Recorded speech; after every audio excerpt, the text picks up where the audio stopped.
እዙይ ድምፂ ፖሊስ ኤርትራ እዩ።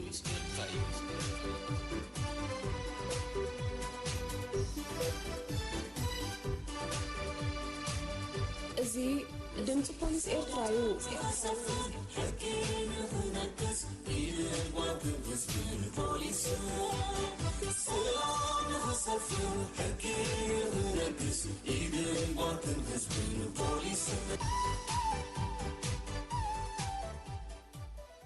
ድምፂ ፖሊስ ኤርትራ በህዝባዊ ርክባት ፖሊስ ኤርትራ ወትሩ ሰንበት ካብ ሰዓት 10 ክሳብ 10 ፈርቃን ቅድሚ ቀትሪ ዝቐርብ ኮይኑ ሶሉስ ምሸት ሰዓት 8 ኣብ ሬድዮ ዛራ ዝድገም መደብ እዩ።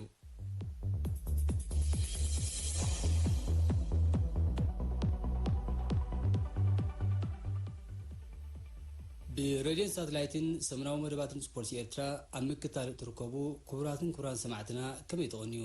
ድምፂ ፖሊስ ኤርትራ ንሎሙ ዝተፈላለዩ መደባት ኣዋይዳ እንሆ ኣብ ሰዓታት ረኺባላ።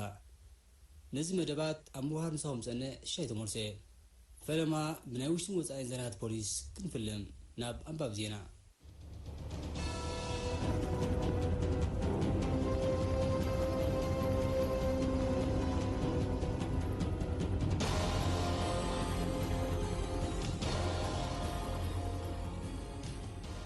ሰላም ከመይ ተቕንዩ ዝኸበርኩም ሰማዕትና ናይ ዝዕለት ሃገራውን ኣህግራውን ዜና ፖሊስ ሒዝናልኩም ቀሪብና ኣለና። ዜና ዘንብበልኩም ተስፊት ገብረ ሚካኤል። ዝተተመየነ ናቕፋ ሒዙ ዝተረኽበ ነጋዳይ ብፖሊስ ተቐይዱ። ዝተተመየነ ናቕፋ ናብ ጂነ ክቕይር ዝፈተነ ሞርታና ዓብደላ ሙሳ ዝስሙ ሱዳናዊ ነጋዳይ ኣብ ከተማ ኣሙሓጀር ከም ዝተታሓዘ መደበር ፖሊስ ተሰነይ ገሊጹ። ቅዩድ እቲ ነናይ ሚእቲ ኖት ዝተተመየነ 2000 ናቕፋ በድረዲን ጅዱ ዝተባህለ ሱዳናዊ ነጋዳይ ናብ ጂነ ክቕይረሉ ኣብ ሓምዳይት ከም ዝሃቦን በድረዲን እውን ገብሩ ካብ ዝተባህለ ትግራዋይ ነጋዳይ ኣብ ሓምዳይት ከም ዝተቐበሎን ብቓል ተኸሳስነቱ ምእማኑ ዝገለጸት መደበር ፖሊስ ዘይሕጋውን ገበናውን ተግባራቱ ከሎ ገና ብምብርዓኑ ኣብ ትሕቲ ቀይዲ ክኣቱ ከም ዝኸኣለ ወሲኹ ሓቢሩ። እዚ ብኤግዚቢት ተታሒዙ ዘሎ ትምዩን ናቕፋ ብቁፅሪ AN 8851 ዝተመዝገበ 16 ነናይ ሚእቲ ኖት ብቁፅሪ AN 1658 ዝተመዝገበ 4 ነናይ ሚእቲ ኖት ምዃኑ ዘረድአ መደበር ፖሊስ ተሰነይ ካብ ዑደት ወፃኢ ምዃኑን ጥንቃቐ ክግበረሉ ከም ዘለዎን ንግዳዊ ባንክ ኤርትራ ብ20 መስከረም 2018 ንኹለን ጨናፍር ንግዳዊ ባንክ ሓቢሩ ምንባሩ ገሊጹ። ኣብ መወዳእታ መደበር ፖሊስ ተሰነይ ዝተተመየነ ባጤራ ናቕፋ ይኹን ናይ ወፃኢ ኣብ ቁጠባ ሃገር ዝኸትሎ ዕንወት ቀሊል ስለ ዘይኮነ ህዝቢ ነዚ እከይ ተግባር ንምቅላዕ ንቕሓቱ ከበርኽ ተላብዩ። ብከትሪ ዝተጠርጠሩ መንእሰያት ኣብ ትሕቲ ቀይዲ ኣትዮም። ኣብ ገበን ከትሪ ተዋፊሮም ፀንሑ መንእሰያት ብምክትታል ፖሊስን ምትሕብባር ህዝብን ከም ዝተታሕዙ ሻድሻይ መደበር ፖሊስ ሓቢሩ። እዞም ሳሙኤል ኢሳያስ ኤፌሶን ጎይቶኦም ነቢል ሰላሐዲን ሮቤል አማኒኤልን አቤል ዳንኤልን ዝተባሃሉ ቅዩዳት ብምልኦም ነበርቲ 4 ምዕራብ ኮይኖም ኣብ ከባቢታት ሲቲ ፓርክ ማእከል ከተማን ማከላይዝን ብእምኒ ብምፍረራሕ ካብ ዝተፈላለዩ ሰባት ገንዘብን ሞባይልን ኣብ ምዝራፍ ተዋፊሮም ምጽንሖም ከም ዝተኣመኑ እቲ መደበር ፖሊስ ወሲኹ ሓቢሩ።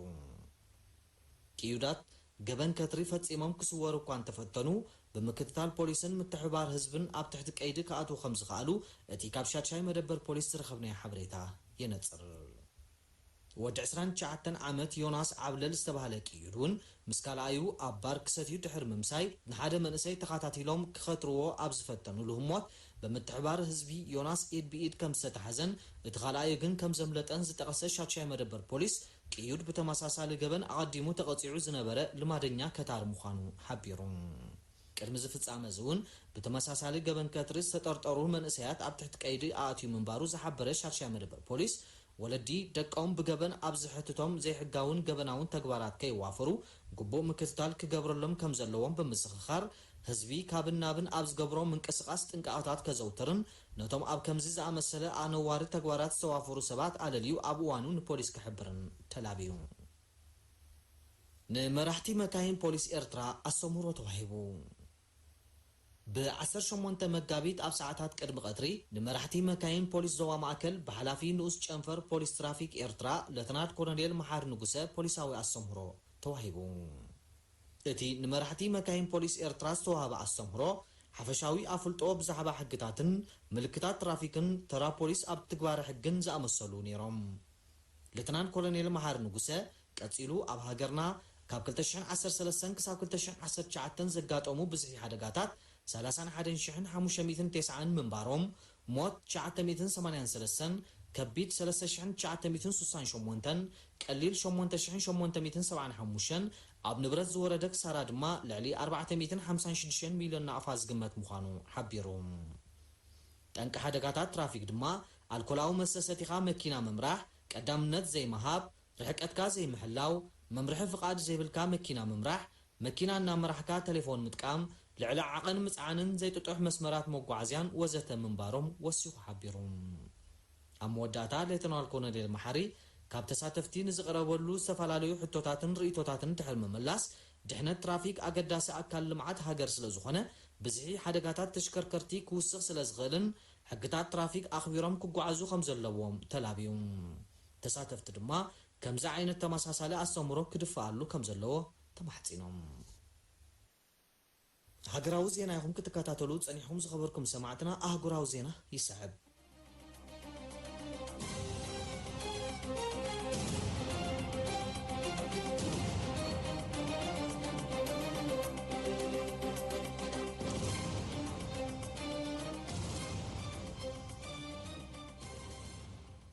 ንህፃን 2 ዓመት ምስ ኣዲኡን ሓውን ኣብ ምጥሓል ኢድ ነይርዎም ዝተባህሉ 3 ጥርጡራት ን125 ዓመታት ክእሰሩ ተፈሪዶም ኣብ 2015 ኣላን ኩርዲን ዝተባህለ ሶርያዊ ህፃን 2 ዓመት ምስ ወዲ 5 ዓመት ሓውን ወላዲቱን ኣብ ምጥሓል ኢድ ነይርዎም ዝተባህሉ 3 ቱርካውያን ነፍሲ ወከፎም ን125 ዓመታት ክእሰሩ ከም እተፈርዱ ዘ ኒውዮርክ ታይምስ ዝተባህለ ማዕከን ዜና ገሊፆም እቲ ማዕከን ዜና ከም ዘብርሆ ኣላን ምስ ሓዉ ወለዶምን ካልኦት 2 ስደተኛታትን ኮይኖም ናብ ኮስ ዝተባህለት ደሴት ናይ ግሪክ ብጃልባ እናተጓዓዙ ከም ዝጠሓሉን ወላዲ ኣላን ጥራይ ብሂወት ክተርፍ ከም ዝኽኣለን ከዓ እቲ ማዕከን ዜና ወሲኹ ብርሂቡ ሻቡ ስእሊ ሬሳ ኣላን ብኣፍ ልቡ ተደፊኡ ኣብ ቀዳማይ ገጽ ጋዜጣታት ዓለም ምስ ወፀ ኣብ ህዝቢ ኩቱር ቁጥዕን ድንጋፀን ከም ዝፈጠረ ዝገለጸ ዘ ኒውዮርክ ታይምስ እቲ ፍጻመ ክብደት ሳዕቤን ኩናት ሶርያ ንዓለም ከግህደላ ዝኽኣለን ሞት ህፃን ኣላን መርኣያ ናይዚ ኣሰቃቂ ገጽ ኩናትን ቅልውላው ስደትን ብምዃን ኣዛራቢ ጉዳይ ኮይኑ ምህላው ድማ ሓቢሩ እዞም ንኣላንን ሓውን ወላዲቱን ብምጥሓል ተኸሲሶም ኣብ ዝሓለፈ ሰሙን ብቤት ፍርዲ ቱርኪ ን125 ዓመታት ክእሰሩ ተፈሪዶም ዘለው ዘይሕጋውያን ኣሰጋገርቲ ሰብሪል ኤስቪችን ኣሊካንን ዝተባህሉ ኮይኖም ንህፃን ኣላን ሓውን ወላዲቶምን ኮነኢሎም ከም ዘጠሓልዎም እዩ ዝእመን በምስግጋር ዕፀፋርስ ተኸሰሰ ውልቀ ሰብ ብከቢድ ይፍረድ ወዲ 66 ዓመት ኣሜሪካዊ ሮድኒ ዊልሮር ባልዱስ ኣብ ሃገረ ሞዛምቢክ በምስጋር ዕፀፋርስ ገበነኛ ኮይኑ ብምርካቡ ን18 ዓመታት ክእሰር ከም ዝተፈርደ ሃገራዊ ጉጅለ መራኸቢታት እታ ሃገር ኣቃሊሑ ፖሊስ ሞዛምቢክ ከም ዝገለጾ ክሱስ ነቲ 4.6 ኪሎግራም ሄሮይን ዝዓይነቱ ዕፀዋት ናብ ደቡብ ኣፍሪቃዊት ከተማ ጆሃንስበርግ ብሕቡእ ከእትዎ ዓሊሞ ከም ዝነበረን ኣብ ኣህጉራዊ ማዕርፎ ነፈርቲ ማፑቶ ከተሓዝ ከም ዝኽኣለን ኣፍሊጡ ኣብዚ ምርኩስ ብምግባር ድማ ቤት ፍርዲ እታ ሃገር እኹል ጭብጥታት ከም ዝኣከበ ድሕሪ ምግላጽ ነቲ ናይ 18 ዓመታት ማእሰርቲ ውሳነ ከም ዘሕለፈ ተገሊጹ ጠበቓ ናይቲ ገበነኛ ድማ ክሱስ ብዛዕባ እቲ ኣብ ልዕሊኡ ዝተዋሃበ ውሳነ ይግባይ ክብል ከም ዝኽእል ኣተንቢህሎ ልሕልሕ ስርዓተ ምሕደራን ልዑል መጠን ብልሽውናን እቲ ሃገር ብዝተፈላለዩ ገበናት ንኽትሕመስ ምኽንያት ኮይኑ ከም ዘሎ ዝጠቐሱ ዝተፈላለዩ ወገናት ብፍላይ ካብን ናብን ኣፍሪቃን ኤስያን ንግዲ ዕፀፋርስን ዘይሕጋዊ ምስግጋር ደቂ ሰብን ብዝለዓለ መጠን ዝረኣየላ ሃገር ምዃና ወሲኾም የረድኡ ናይ መወዳእታ ዜና በዓልቲ ቤቱ ብምቕታል ዝተጠርጠረ ኣሜሪካዊ ኣብ ብራዚል ተታሒዙ ጠፊኣ ክትበሃል ንፀንሐት ክርስቲያል ዝስማ በዓልቲ ቤቱ ብምቕታል ዝተጠርጠረ ኣሜሪካዊ ሲን ግረቢንገር ዝሓለፈ ሰሙን ኣብ ፑዞ ኤልግረ ብራዚል ከም ዝተታሕዘ ፌደራላዊ ፖሊስ ተሃገር ሓቢሩ እዚ ቅድሚ 7 ዓመታት ምስ መዋቲት በዓልቲ ቤቱ ተባኢሱ ቀቲልዋ ከም ዝተሰወረ ዝጥርጠር ወዲ 48 ዓመት ሰባይ ብኣህጉራዊ ውድብ ፖሊስ ኢንተርፖል ክድለ ዝፀንሐን ነታ ኣብ ብራዚል ሰመርዓዋ ዳሕረወይቲ ሰበይቱ ብምቕጥቃጥውን ከም ዝኽሰስ ጸብጻብ ፌደራላዊ ፖሊስ ብራዚል የረድእ ኣደ 4 ቆልዑን ጓል 32 ዓመትን ዝነበረት ክርስታል ንመጨረሻ ግዜ ብሂወት ሰራየት ቤተ እምነት ኣብ ዝጽዋዕ ግዳያት ዘቤታዊ ጎነዝ ዝዕቀብሉ መጽለሊ ኣብ 2013 ምንባሩን ካብ ሽዑ ኣትሒዛ ኣበይ ከም ዝኣተወት ከይተፈልጠት ምጽንሐን ወሲኹ ገሊጹም ብመሰረት ጸብጻብ ፌደራላዊ ፖሊስ ብራዚል ጡርጡር ዕቑባ ምእንቲ ክወሃቦ ኣባል ፍሉያት ሓይልታት ኣሜሪካ ምዃኑ ብምግላጽ መንበሪ ፍቓድ ረኺቡን ጓልታ ዓዲ ዝኾነት ካልእ ሰበይቲ ተመሪዑን ኣብ ብራዚል ክቕመጥ ዝጸንሐ ኮይኑ ኣብዚ እዋን እዚ ሰብ መዚ ብራዚል ንግሪቢንገር ፍርዱ ክቕበል ናብ ኣሜሪካ ከሰልምዎ ኣብ ምሽብሻብ ይርከቡ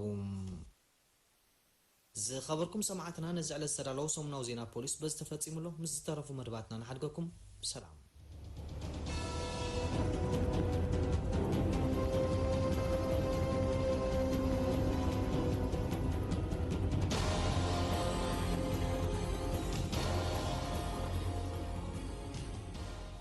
ኣመር ምክልኻል ገበን ብዛዕባ ማሪታዊ እምነት ኣብ ሕብረተሰብ ዘኸትሎ ዘሎ ኣመልኪቱ ዘዳለዎ ቃለ መጠይቕ ተስፊት ገብረንኪኤ ዘዳለዎ ካተል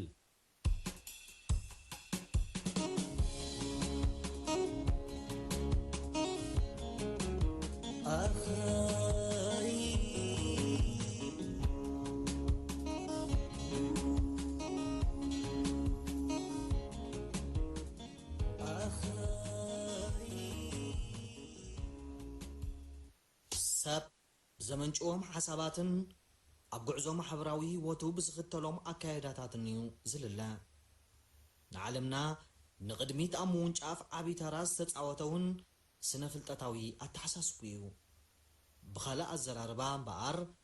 ኣብ ጉዕዞ ወዲ ሰብ ደረኽቲ ምዕባለታት ዝፈጠረ እቲ ንድሑርን ማሪታውን እምነታት ወጊድ ኢሉ ንሞገታውን ዘመናውን ኣመለኻኽታ ዝተቐበለ ምዕቡል ኣተሓሳስቡ እዩ ኣብዚ ዘለናሉ ስልጡን እዋን እውን እንተኾነ ድንቁርና ደቂ ሰብ መዝሚዞም ውልቃዊ ረብሓታቶም ክኸዓብቱ ሓነፍነፍ ዝብሉ ሰብ ፍሉይ ትዕድልቲ ኢና ባህልቲ ይጓሓላሉ ኣይተሳኑም ሓደ ካብቶም ኣብ ማሕበረ ቁጠባውን ጥዕናውን ሰባት ዓብዪ ፀገም ዝፈጥር ዘሎ ድሑር እምነት እምበኣር ጥንቁልና እዩ ጥንቁልና ኣብቲ ዘይምዕቡል መዋእል ኣብ መላእ ዓለም ኣስፋሕፊሑ እኳ እንተነበረ ኣብዚ እዋን እዚ ግን ኣብ ዝበዝሓ ሃገራት ዓለምና ዳርጋ ነበረያ ነበረ ኮይኑ እዩ ኣብ ምምዕባል ኣብ ዝርከባ ውስናት ሃገራት ግን ምስ ኣሉታዊ ሳዕቤናቱ ከም ቅቡል ተወሲዱ ገና ይቕፅል ኣሎ ጠንቆልቲ ንድሕረት ሕብረተሰብ ብምምዝማዝ ፈወስቲ ኩሉ ሕማማት ተመሲሎም ብዝተፈላለየ ኣውፅልትን ሰራውርን ገርህኛታት ዘደናግሩ መታለልቲ እዮም ክቡራትን ክቡራንን ተኸታተልትና ምስ ዝርእሲ ብዝተኣሳሰር ኣብ ዝሓለፈ ወርሒ መስከረም ናይ 2019 ኣብ ደቀ መሓረ ጠንቆልቲ ብዝሃብኦ ጉጉይን መሰረት ዘይብሉን ሓበሬታ ንጓል ሓዋቡኡ ምስ ክልተ ህፃናት ደቃ ቀቲሉ ንባዕሉ ነፍሰ ቅትለት ናይ ዝፈጸመ ምስ ክሱሳት ናይ ዝገበርናዮ ቃለ መጠየቕ ኣብ ድምፂ ፖሊስ ኤርትራ ተቃሊሑ ምንባሩ ዝዝከር ኮይኑ ኣብ ዝሓለፈ ወርሒ ጥሪ ናይ ሒዝናዮ ዘለና ዓመት እውን ኣብ ተመሳሳሊ ቦታ ጠንቆልቲ ብዝሃብዎ ጉጉይን ዝተጋነነን ሓበሬታ ኪሮስ ሃብቱ ሃይሉ ዝተባሃለ ንበዓልቲ ቤቱ ብዘሰቅቕ ጭካነ ናይ ዝቐተለ ቅዩድ ገበናዊ ተግባር ኣብ ዜና ፖሊስ ተቃሊሑ ነይሩ ርግእ ኢሉ ንዝሓስብ ሰብ እምበኣር ማሪታዊ እምነት ክሳብ ክንድዚ ዘሰቀቕ መደምደምታ እዩ ዘለዎ ሓላፊ መርመራ ገበን መደበር ፖሊስ ደቀ መሓረ ዓይኖም ጸጋይ ከምዚ ይብል وبعلت 16 ወርሒ 2020 ሰዓት 6:40 ኣብ ደቀ መሓረ ምሕዳር ከባቢ መጻሉ ሓደ ፍጻሜ ናይ ቅትለት ተፈጺሙ ነይሩ መዋቲት ኣዛም ተስፋ ጋብራ ኣበራ ትበሃል ይፈጻም ገበን ተኸሳስ ከዓ ኪሮስ ሃብቱ ሃይሉ እዩ ክልቲኦም ሰብ ቃልኪዳን እዮም ኣብዚ ፍጻሜ እዚ ናብቲ ቦታ ምስከድና ብጭካነ ተቐቲላ ያጸኒሐትና ኣብ ዝገበርናዮ ምጽራይ ኣነ ኣብ ሱዑድያ ዝነብር ካብ ሱዑድያ ብዕረፍቲ ምስ መጻኹ ከዓ ሓደ ቆልዓ ዝወለድ ኩላው ሽማ ኣብ ሰገነይቲ ስለ ዘላህኒ ናብኣ ከይደ ካልኣይ ቆልዓውን ክደግመላ መደብ ስለ ዝነበረኒ ኣብ ዝኸድ ኩሉ ዝኾነ ፆታዊ ርክብ ክፍጽም ተጸጊመ ማለት እዩ ተሰሪ ኣለኹ ካብ ዝብል ኣጉል እምነት ወይ ከዓ ናይ ማሪታዊ እምነት ተወጊሱ ናብ ጠንቋልቲ ገጹ ከም ዝኸደ እዩ ዝገልጽ እሱ ማለት እዩ ኣብ መጻሉ ትርከብ ሓንቲ ጠንቋሊት ነቢያት ኣብርሃ ተስፋይ ዝተባህለት እዚኣ ጠንቋሊት እዚኣ ካብ 1998 ክሳብ 2022 ዓመት ኣብ ጥንቁልና ከም ዝሰርሐት እያ በዓላ ተኣምነሉ እያ ኣብታ ጠንቋሊት ምስ ከደ ክትሪኦሉ መዓልቲ ቀይርካ ምፅኣ ኢላቶ ምስ ውሽሙ እዩ ከይድዋ ኣብቲ ካልኣይ ግዜ ዝቆፀሩ ምስ ከደ تسات تقوملو ميلا وكاسلتي عطانا مبوكريا غيرا تي بو غيري ازريا تبل ابتي شعوز تراينت بلسا بسلسته وجن تاثير كاخا تسريخا اخا زلخا زخونه ነገር ትገብራይ ትخليها سرو يخايناتو ተረይትኻ ወይ ከዓ እንዲ ኣብዚ ጉዳይ እዚ ኢድ ዘለዎም ከዓ ሰበይትኻ ዓብዩ ሓማትካ ዘማታትካ ኢላ ከምዚ ነገረቶ ባዕላ ተኣምነሉ እዩ እዚ ካብዚ ብምብጋስ ክሳብ ቤተሰብ ናይታ ሰበይቱ ከይተረፈውን ተሰሪ ኣለኹ ፀታው ርክብ ክፍፅም ከም ዘይክእል ኮይኑ ኣለኹ ሕማቕ ኣለኹ ኢሉ ንሰባት ይዘራርብ ከም ነበረውን ይገልጾ እዩ ንደቁን ከምኡ ዓይነት ሓበሬታታት ከም ዝሃበ ገሊፅዎ ኣሎ ማለት እዩ ስለዚህ ቅድሚ ሕጂ ኣብታ ከባቢ ኣብ ኣምሁር ኣብ ተመሳሳሊ ከባቢ ወላ ኣብቲ ከምኡ ዓይነት ፍጻሜ ጓል ሓወብኡ ምስ ክልተ ደቃ ቀቲልዋ ከም ዝነበረ ዝዝከር እዩ ማለት እዩ ጥንቁልና እዚ ዋላ ብዓይነቲ ሕብረተሰብና ዝፈልጦ ነገር ኣሎ እንዲ እዚ ኣጉል እምነት እዩ ዝኾነ ሰብ ናብ ጥንቋላይ ክኸይድ ከሎ ሰላሕ ኢሉ ኸይድ እዩ ኣብቲ ጥንቋላይ ዝኸይድ ዳርጋ ተሓቢኦም ዝኸድዎም ዘለዉ ክንዲ ናብ ሕክምና ምኻድ ናብ ጠንቆልቲ መወዳእቱኻ መደምደምቱ ናብ ዘይድልየካ ነገር ኣብ ሓሸውየ ተኣቱ ኣደዳ ናይ ገበን ትኸውን ማለት እዩ ዝሪኦ ዘለና ማለት እዩ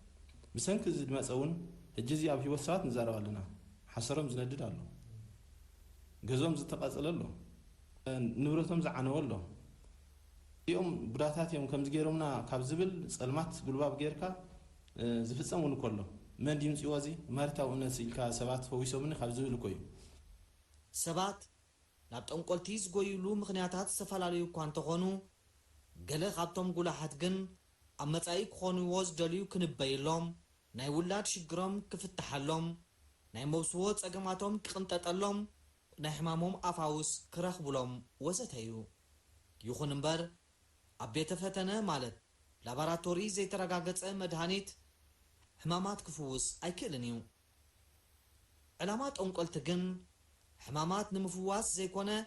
ኣታሊልካ ረብሓታት ንምግባት እዩ ነዚ እከይ ዝኾነ ዘይሕጋዊ ተግባር ድሕር ዘይብሉሉ ምክንያት ከዓ እቲ ድሑር እምነት ከም ዝሕግዞም ኣዳዕዲዖም ስለ ዝግንዘቡ እዮም ብዛዕባ እዚ ኣመልኪቱ ሓላፊ ሜዲካል ዳይሬክተር ሆስፒታል ደቀ ኣምሓረ ከምዚ ይብል ሕራይ መጀመርያ ዶክተር በርናርዶ ስብሃት ኣበሃል ኣብ ሆስፒታል ደቀ ኣምሓረ ከም ሜዲካል ዳይሬክተር ኮይኑ ይሰርሕ ኣለኹ ሕራይ ጥንቁልና ክንብል ከለና ጥንቁልና ከም ሓደ እምነት ናይ ሓደ ሕብረተሰብ ክኸውን ይኽእል ወይ ድማ ኣብ ሕብረተሰብ ዝዝውተር ነገራት እዩ ካብ ነዊሕ ወይ ካብ ጥንቲ ዝነበረ እዩ ኣብ ብዙሕ መፅሓፍታት እውን ንረኽቦ ኢና ሰባት ፍታሕ ደልዮም ወይ ሽግራቶም ክፍታሓሎም ኢሎም ናብ ዝተፈላለየ ዝኸድዎ ዝነበሩ እዩ ምስ ምዕባለ ምስ ግዜ ግና እቲ ናይ ሕክምና ሞያ እንዳማዕበለ እንዳዓበየ ኣብ ዝመፀሉ እዋን ጥንቁልና እንዳተረፈን እቲ ናይ ብሓቂ ብመፅናዕቲ ተሰነየ ወይ ኣፈዋስሓ ንብሎ ማለት እዩ መድሃኒት ካብ ግቡእ ክትረኽበሉ ትኽእል ከዓኒ ክሳዕ ዘለናይ እዋን ክሳዕ ኣዝዩ ዝተረቐቐ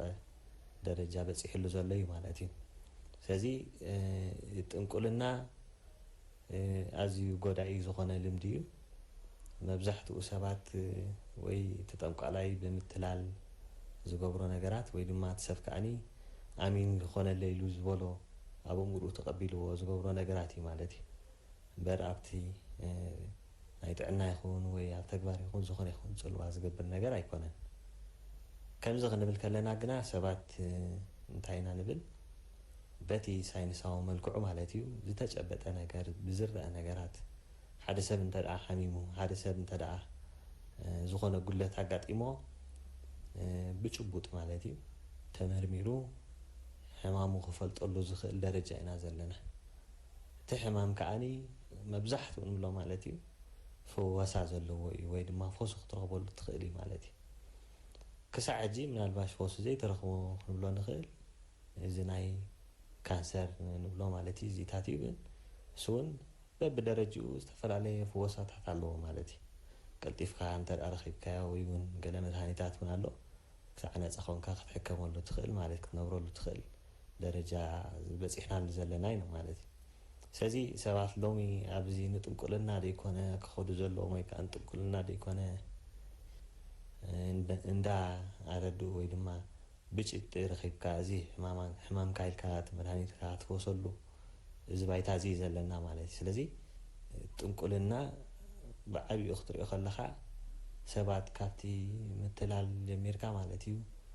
ብይኸውን እዩ ዝበልዎ ገሊኡ ብፍላይ ኣዝዩ ጎዳኢ ዝኾነ ልምዲ ታሕቲ ዘለዎ ገላኢ መድሃኒታት እናሃብካ ዝፍለጥን ዘይፍለጥን ሓዋዊስካ ዝስተ ማለት እዩ ብፍላይ ኣብ ዓድና ክንርኢ ከለና ሓደ ብዙሕ ፀገማት የጋጥም እዩ ማለት እዩ ክሳዕ ሞት ዘስዕቡን ፀገማት ኣሎ ማለት እዩ መብዛሕትኡ ሓደ እዋን ትሪኦ ከምዚ ተሰሪየልካ ወሊድ ፀገማት እንዳተባህለ ማለት እዩ ኢታት ሕጂ ክትሪኦ ከለካ መልክዕ ሕክምና ከዓ ናቱ ዝኾነ ኣፈዋወሳ ኣለዎ እምበር ስለዝተሰሪኻ ኣይኮነን መብዛሕትኡ ሰብ ኣብ እምርኡ ስለ ዝቆርፆ ነቲ ኣብ እምርኡ ቀሪፅዎ ዘሎ ንዑ ኣሚኑ ኣብ እምሮካ ትሓስቦ ነገር ወይ ከዓ ሳይኮሎጂካል ንብሎ ማለት እዩ ክሳዕ ክንደይ ንዓኻ እውን ፀላዊ ምዃኑ ክትሓስብ ኣለካ ማለት እዩ እንተደኣ ዘይትቕበሎ ኮንካ ብርግፅ ኣብ እምሮካ እንተደኣ ዘይተቐቢልካ ከጋጥመካ ኣይክእልኒ ብልክዕ ከዓኒ እቲ ሽግራት ኣጋጢሙካ ደሎ መፍትሒ ከም ዘለዎ ክትኣምን ክትክእል ኣለካ ገለ ፀገማት ስለ ዘሎ ኣብ ኣካላትካ ፀገም ዘጋጥም ማለት እዩ እምበር ሰብ ስለ ዝሰረየካ ወይ ኢደ ሰብ እንዳተባህለ መርፋዕ ይውጋእኒ ከምዚ እንዳተባህለ ዘጋጥመካ ብዙሕ ነገራት ኣሎ ማለት እዩ እዚ ግን ካብቲ ኣተሓሳስበኻ እዩ ካብቲ ወይ ከዓ ድሕር ዝበለ ኣተሓሳስባ ናብቲ ናይ ቀደም ማለት እዩ ከምዚ ኮይነ እዩ ዝበሃል ነይሩ ግን ካብ ኣተሓሳስባ ካብቲ ንስኻ ከምዚ ይኸውን ኢልካ ዝኣመንካዮ ነገር ዳ እምበረ ዝኾነ ይኹን ኣብ ኣካላትካ ከጋጥም ከሎ ብርግፅ ገለ ጉድለት ናይ ኣካላትካ ከም ዘሎ እዩ ዝሕብረካ ዘሎ ስለዚ ነቲ ጉድለት ንርኣ መሊእካዮ ነቲ ጥዕናዊ መዳይ እንተደኣ ፍዊስካዮ ክሳዕ ክንደይ ለውጢ ክፈጥር ከም ዝኽእል እዚ ዝንጎዖ የብልናን ማለት እዩ ህዝቢ ግዳይ ማሪታዊ እምነት ከይከውን ንቕሓት ውክብ ከብል ከም ዘለዎ ብምዝኽኻር ብከምዚ ዝስዕብ መልእኽቶም የመሓላልፉ ሕጂ ንሕና እንታይ ንብል ብርግፅ ኣበር ጉድለት ናይ ኣካላት እንድሕር ኣለካ እቲ ኣካላዊ ነገርካ ክሕከም ጥራይ ዘለዎ ክምሰለልካ ሳይክእልኒ ትፀገም ኣብ ኣተሓሳስባኻ እንድሕር ኮይኑ ኣእምሮኻ ከምዚ ዝኸውን ኢልካ ትገብሮ ነገራት ግን እዚ በቲ ኣተሓሳስባኻ ብሳይኮሎጂካል ንብሎ ወይ ብስነ ሓሳባዊ ክፍታሕ ዘለዎ ነገራት እዩ ማለት እዩ ሰብሲ ናብኡ ስለ ዝኾነ ሓውየ ይብል ኣሎ እና ነቲ እምሩ እዩ ሒብዎ ዘሎ እምበር ኣካላዊ ጉድለት እንድሕር ኣለዎ ብልክዕ ናብቲ ጥዕናዊ ሓበሬታ ክረኽበሉ ዝኽእል ክሕከመሉ ዝኽእል መርመራታት ክረኽበሉ ዝኽእል መፂስ እዩ ክፈትሖ ዘለዎ እምበረይ ተመሲልለይ እንዳበልካ ዝፍታሕ ነገራት ኣሎ ኢለ ኣምን ማለት እዩ ንኣብነት ሓንቲ ኢድካ እንተዳ ቆሲላ ኣላ ሓቢጣ እንተላሲ ክትሕከማ እዩ ዘለካ እምበር ጠንቃኻ እንታይ ምዃኑ ክትፈልጥ እዩ ዘለካ እምበር ናብ ዝተፈላለየ ቦታታት ኬድካ ተመሲልለይ ኢልካ ትገብሮ ነገራት ጎዳኢኻ እምበር ጠቃሚኻስ ኣይክኸውኒ ማለት እዩ ገለገለ ንኣሽቱ ፀገማት ከዓ ባዕሉ ዝሓውን ኣለኮ ብዘይ ሞያዊ ምኽሪ እዚ ባዕሉ እዩ ዝሓዊ እዚ ባዕሉ እዩ ዝገድፈካ እናበልካ ትገብሮ ነገራት ኣሎ ግድን ኩሉ ይኮነን ሕማማት መድሃኒት ዘድልዮ ባዕሉ ዝገድፈካ ኣካላትካ ባዕሉ ተፃዊሩ ተፃወርነት ኣጥርዩ ዘሕውዮ ነገራት ኣሎ ማለት እዩ እዚ እውን ስለ ናብቲ ጠንቋሊ ስለ ዝኸድካ ወይ ከዓ ናብ ፈላጥ ስለ ዝኸድካ ኣይኮነን ሓዊ ባዕሉ ስለ ዝሓወየ እዩ እምበር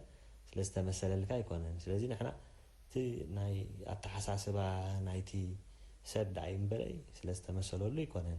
ወይ እቲ ሕማም ባዕሉ ገዲፍዎ ኣሎ ወይ ከዓኒ እቲ ልክዕ ዝኾነ ፍወሳ ጥዕናዊ መንገዲ ረኺብሎ ማለት እዩ ወይ ድማ እቲ ሕማም ኣብቲ ኣካላት ናይ ሰብ ዘይኮነ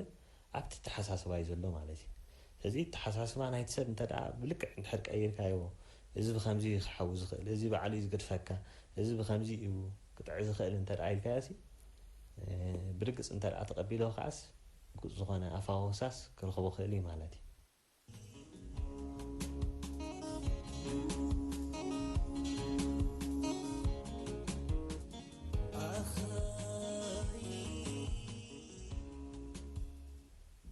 ጥንቁልናስ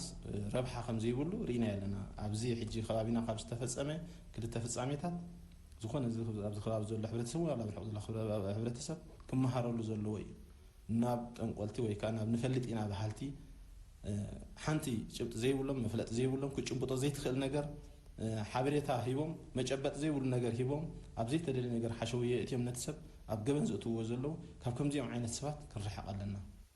በቲ እምነት ሕብረተሰብ ናይቲ ሃይማኖትን ኩልኩል እዩ ኣብ ጣዖት ምምላኽ እኳ እዚኣ ሕጂ እዚ ሕብረተሰብ ናበይ ገፅ ይድኸል ኣሎ ናብ ጣዖት የምልኽ ኣሎ ማለት እዩ ጣዖት ኢልካ ጠንቀል ማለት ጣዖት ማለት እዩ ጣዖት ኣምልኽካ ናብ ሽግር ይኣትውሎ ሕጂ ካብ ከምዚ ክቕረም ኣለዎ እዩ ዝብል ኣነ ማለት እዩ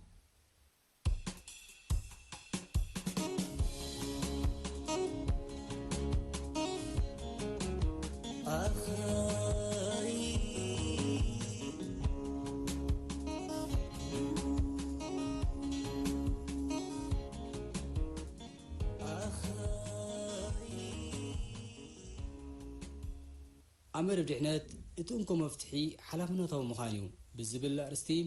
ካፒተን ብርሃነ ዘዳለወ ጽሑፍ ሙሴ ኪዳነ ከቕርበልና እዩ እትንኮ መፍትሒ ሓላፍነታዊ ምዃን እዩ ህይወት ሰብ ዘጥፍኡን ቁጠባዊ ዕንወት ዘኸተሉን ሓደጋታት ብዙሓት እዮም ምንቅጥቃጥ ምድሪ እሳተ ጎመራ ዕለቕለቕ ማይን ምህማን መሬትን ወዘተ ድማ ከም ኣብነት ክጥቆሱ ዝኽእሉ ሒደት እዮም ወዲ ሰብ ዛጊት ነዞም ባህራዊ ሓደጋታት እዚኣቶም ውፅኢት ስነ ፍልጠትን ስነ ኪነትን ብዝኾኑ ዘመናዊ መሳርሒታት ካላኸሎም ይኹን ኣብ ትሕቲ ቁፅፅሩ ከእትዎም ኣይከኣለን ዘሎ ስለዚ ህላወ ውሕስነት ዝህብ መከላኸሊ ክሳብ ዘይተረጋገፀ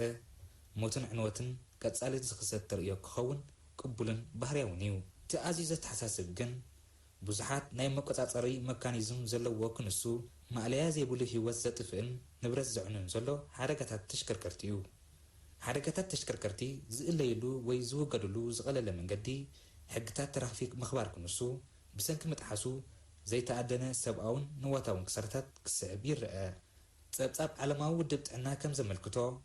ብሰንኪ ሓደጋታት ትራፊክ ዓመታዊ 1.35 ሚልዮን ሰባት ህይወቶም ክስኑ ከለዉ ኣስታት 50 ሚልዮን ከዓ ግዳይ ከቢድን ቀሊልን መጉዳእቲ ይኾኑ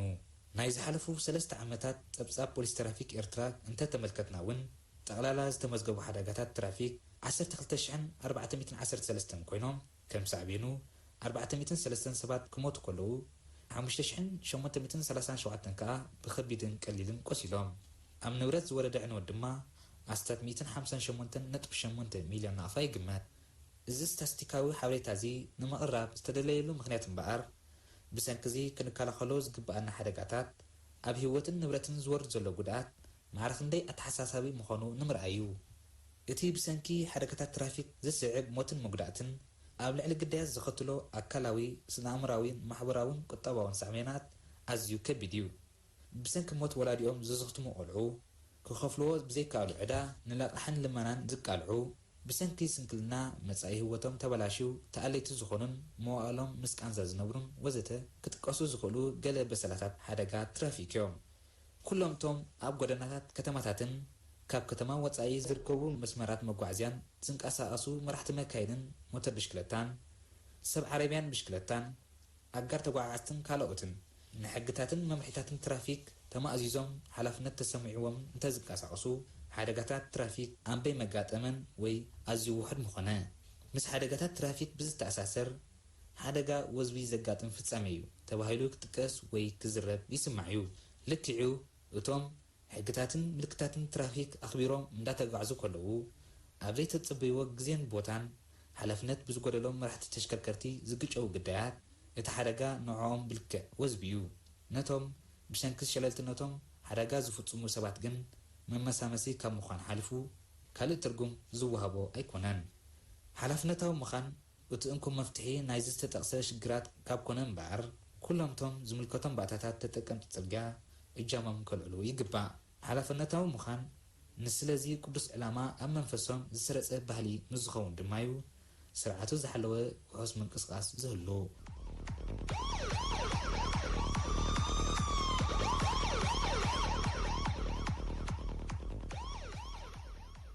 ናይ ሎሚ ግጥሚ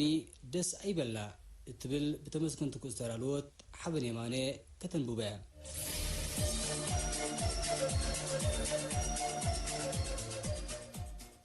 ደስ ኣይበላ ዜና ርእሰ ዜና ኮሮና ዓለም ብዓለማ አንቱም እንታይ ኮይና ተሻቀል ተዛርብ ዘላውን ተቕለብልብ እንታይ ክትረክብ ብረስኒ ትልብልብ ካብ ሃገር ናብ ሃገር ትጎይትና ጠር ትደልዩ ሰብ ነገር ተብሎ ሸገርገር ንምንታይ ዕላማ ብናይ ሰዓል አርማ የብላ እንዲዳኛ ቁሩብ ከሕልና ጭራስ ዘይትድንግጥ ንሳምቡእ ተጨነቕ ሰዓላ ክደርቕ ጎሮሮ ዝሕረቕ ኮቪድ ዶ ኮሮና ክኸፍእ ትስማ እንታይ ይኸኦማ ንፋስ አይልከየና ግና አሸበሸብ ብሕጓ ጎረቤት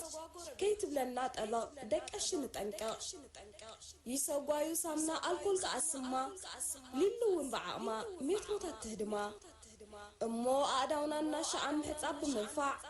ነብስ ከይትጥቃዕ ንስራሓላ ድፋዕ አብሑ ኣብ ምህንጣስ ትሸፈነ ተኣፍ ምስዓ ምሕቋፍ ንግደፍ ምትንኻፍ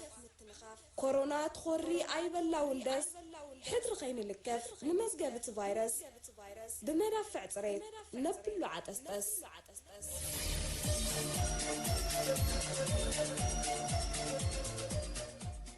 ክቡራት ሰማዕቲ ድምፂ ፖሊስ ንሎሚ ዝበልናዮ መደባት እዘን ክትካተሎም ፅናሖም ነይሮም ኣብዚ ንፍርቂ ሰዓት ፀኒሕ መደባት ኣብ ምድላውን ምቕራብን ምሳኹም ፅናሕና ካፒተን ብርሃን ዘካርያስ ተመስገንትኩ ኤርምያስ ኣስፋ ተስፊት ገብረንኪኤል ምስ ኪዳነ ምስ ተድርሻን ሓበን የማነ ብምዃንና ሰላም ቅነ وحصاد الرزق